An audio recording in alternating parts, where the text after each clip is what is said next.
One देखेंगे। इसमें हमारा फर्स्ट क्वेश्चन है, select the correct alternative from the answer of the question given below. ये नीचे जो क्वेश्चन दिए गए हैं उनमें ऑप्शंस भी दिए गए हैं, उसमें हमें करेक्ट अल्टरनेटिव सिलेक्ट करना है। तो देखो फर्स्ट क्वेश्चन है, how many mid points does a segment have.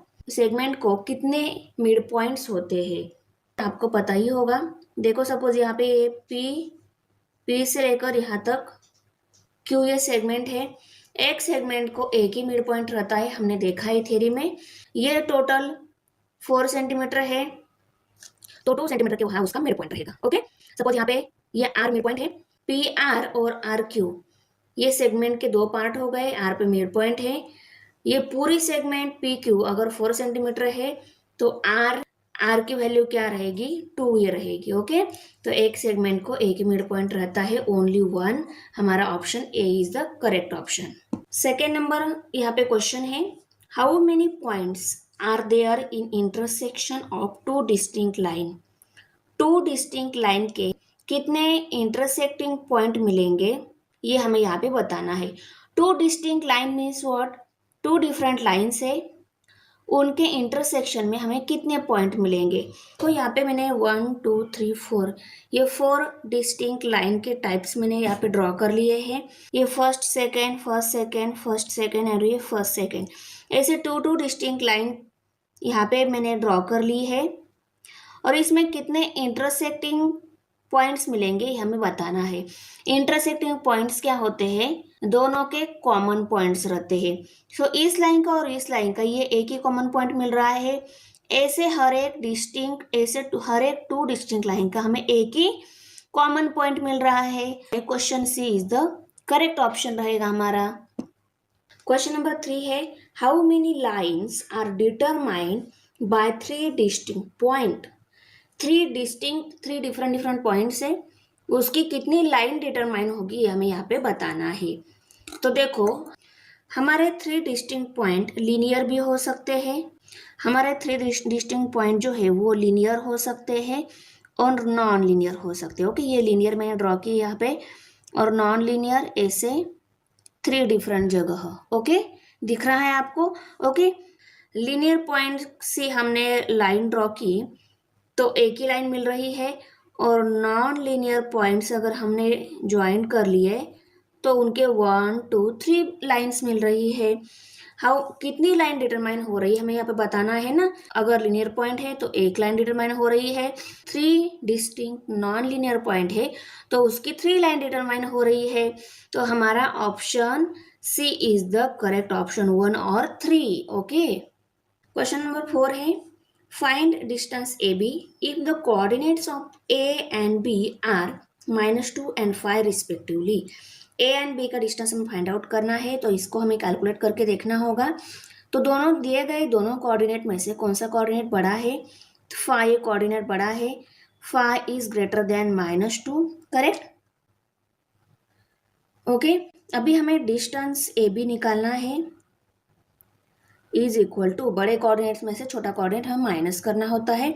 बड़ा है 5, 5 माइनस -2, 5 में से -2 हमें माइनस करना है, इसलिए 5 माइनस -2 हमने राइट कर लिया। अभी 5 प्लस किसे हो गया, माइनस माइनस प्लस हो गया, और ये 2, 5 + 2 कितने हो गए, 7। तो यहाँ पे 7 आ गया। डिस्टेंस ऑफ ए बी कितना आ गया, 7। तो हमारे दिए गए ऑप्शन में से option C is the correct option. Question number 5 है, if P Q R and distance of P Q is equal to 2, distance of P R Q R and distance of P Q is equal to 2, distance of P R is equal to 10, then find distance of Q R. Q R distance हमें निकालना है, P R और P Q distance हमें दिया है। तो आपने यहाँ पे फिगर ड्रॉ की तो भी चलेगा, नहीं तो डायरेक्ट आप क्यू डिस्टेंस हमें दिया है तो आपने यहाँ पे फिगर ड्रॉ की तो भी चलेगा, नहीं तो डायरेक्ट आप यहाँ पे भी वैल्यू राइट करके एग्जाम्पल सॉल्व कर सकते हो। पी क्यू की वैल्यू यहाँ पे 2 है, ऐसा 2 राइट किया तो भी चलेगा। उसके बाद पी आर वैल्यू 10 है, तो यहाँ पे आप ऐसे पी आर वैल्यू 10 ऐसे शो कर सकते हो। उसके बाद ये वैल्यू आपको निकालनी है। ओके, यहाँ पे आप क्वेश्चन मार्क दिखा सकते हो, ये वैल्यू आपको कैलकुलेट करनी है। ओके, अभी देखो P Q, distance of P Q plus distance of Q R is equal to distance of R P, और पी आर भी आप यहाँ पे लिख सकते हो। पी आर लिया क्या, आर पी लिया क्या, बोथ आर दी सेम रहेगा। ओके, तो देखो पी क्यू की वैल्यू हमारे पास कितनी है, 2 प्लस डिस्टेंस क्यू आर हमें निकालना है, तो ये एज इट इज हम लिखेंगे Q R is equal to distance of R P, और पी आर जो डिस्टेंस है वो हमें दिया है 10 है, वो हमने राइट कर लिया। अभी डिस्टेंस ऑफ क्यू आर हमें निकालना है, इसके साथ जो वैल्यू है 2 उसको हमें इस साइड में शिफ्ट करना होगा, तो यहाँ पे इस साइड में लेफ्ट साइड में सिर्फ डिस्टेंस ऑफ क्यू आर ही रहेगा। Okay, Q R is equal to 10 minus 2, 10 में से ये 2 माइनस हो जाएगा क्योंकि इसकी साइड हमने चेंज की है, और ये 2 यहाँ पे प्लस था वो यहाँ पे माइनस हो गया। Distance of Q R is equal to 8, Q R distance कितना आ गया 8, हमारे दिए गए ऑप्शन में से B option is the correct option. Question number 2 है, on a number line coordinates of P Q R 3 -5 6 means P की वैल्यू 3 है, क्यू की वैल्यू -5 है और आर की वैल्यू 6 है। ऐसे हमें नंबर लाइन पे ड्रॉ करके लेनी है। State with reason whether the following statement are true और फॉल्स, और ये स्टेटमेंट दिए गए हैं ना, तो ये स्टेटमेंट ट्रू है या फॉल्स है हमें यहाँ पे बताना है। ओके, तो पहले हमें देखो फर्स्ट एग्जाम्पल में, क्वेश्चन 2 में फर्स्ट जो एग्जाम्पल दिया है, जो स्टेटमेंट दिया है वो क्या दिया है, distance of P Q plus distance of Q R is equal to distance of P R. ये स्टेटमेंट करेक्ट है या नहीं हमें यहाँ पे बताना है। ओके, नंबर लाइन ड्रॉ कर ली है, P Q and R point, P point की वैल्यू 3 थी वो राइट कर ली, क्यू पॉइंट की वैल्यू -5 है और आर पॉइंट की वैल्यू 6 है। पर यहाँ पे मैंने पी क्यू आर ऐसे क्यों नहीं ड्रॉ किया, आपको भी समझ में आ गया होगा, क्योंकि क्यू की वैल्यू -5 है, जो वैल्यू माइनस में रहती है वो लेफ्ट में रहनी चाहिए, जो वैल्यू बड़ी रहती है प्लस रहती है। अगर दो वैल्यू है, एक प्लस है माइनस है, बड़ी वैल्यू हम हमेशा राइट में राइट करते हैं, तो पी वैल्यू 3 बड़ी है वो राइट में राइट कर ली, और 6 उससे भी बड़ी है इसलिए आर पॉइंट सबसे राइट में राइट कर लिया मैंने। ओके, आया समझ में। ओके, हमें यहाँ पे ये दिए गए 4 जो स्टेटमेंट है ये ट्रू है या फॉल्स है, उसके लिए हमें distance P Q, distance Q R और डिस्टेंस पी आर ये वैल्यू चाहिए। ओके, मीन्स हम ये देखो यहाँ पे भी पी क्यू है, यहाँ पे पी क्यू है, पी क्यू इसमें भी है, पी क्यू इसमें भी है। फॉर एग्जाम्पल सॉल्व करते टाइम ये स्टेटमेंट ट्रू है या फॉल्स है बताते टाइम हमें पी क्यू वैल्यू चाहिए सभी में। ओके, उसके बाद क्यू आर वैल्यू भी चाहिए, इसमें क्यू आर वैल्यू चाहिए, इसमें भी क्यू आर है, आर आगे दिया क्यू बाद में दिया, इसका मतलब ये चेंज नहीं होता है। ओके, क्यू से लेकर आर तक और आर से लेकर क्यू तक बोथ आर दी सेम आएगा। ओके, इसमें भी क्यू आर चाहिए, क्यू आर ये वैल्यू चाहिए। ओके, तो हम पहले डिस्टेंस पी क्यू निकालेंगे, उसके बाद डिस्टेंस क्यू आर निकालेंगे, उसके बाद पी आर ये वैल्यू निकालेंगे, क्योंकि पी आर वैल्यू भी हमें सभी स्टेटमेंट प्रूव करते टाइम हमें वो वैल्यू चाहिए, इसलिए हम बाद में पी आर ये वैल्यू भी निकालेंगे।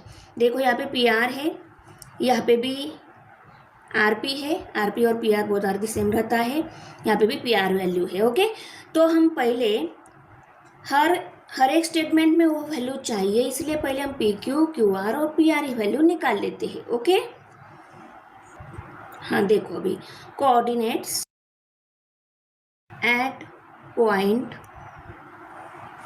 P is equal to 3, coordinates at point Q is equal to -5, coordinates at point R is equal to 6। सभी कोऑर्डिनेट्स की वैल्यू हमने राइट कर ली। पहले हम डिस्टेंस ऑफ पी क्यू निकालेंगे, पहले हमें डिस्टेंस पी क्यू निकालना है, P पॉइंट पे 3 कोऑर्डिनेट है और Q पॉइंट पे -5 कोऑर्डिनेट है। सो PQ डिस्टेंस निकालना है तो PQ है कोऑर्डिनेट 3, Q का कोऑर्डिनेट -5 मीन्स इन दोनों कोऑर्डिनेट्स में से कौन सा कोऑर्डिनेट बड़ा है, 3 कोऑर्डिनेट्स लॉन्गर कोऑर्डिनेट्स है, तो 3 इज ग्रेटर देन -5, ऐसे हम राइट करेंगे। अभी हमें डिस्टेंस PQ निकालना है इज इक्वल टू, इन दोनों में बड़ा 3 है, सो 3 में से ये छोटा -5 हम सब्सट्रैक्ट करेंगे तो इन दोनों का डिफरेंस मिल जाएगा। सो 3 माइनस माइनस प्लस और ये 5, 3 + 5 8 हो गए। तो therefore distance of PQ is equal to 8 ही वैल्यू मिल गई। अभी हम डिस्टेंस ऑफ QR ये वैल्यू निकाल लेते हैं। Q पॉइंट की वैल्यू -5 है और की वैल्यू 6 है, तो QR का डिस्टेंस अगर निकालना है, इन दोनों में बड़ा कोऑर्डिनेट कौन सा है, 6 ये बड़ा है। ओके, R की वैल्यू -6 है, Q की वैल्यू -5 है, तो 6 इज ग्रेटर देन -5, ऐसा हम राइट करेंगे, 6 ग्रेटर देन -5। अभी हम डिस्टेंस ऑफ QR ये वैल्यू निकाल लेते हैं।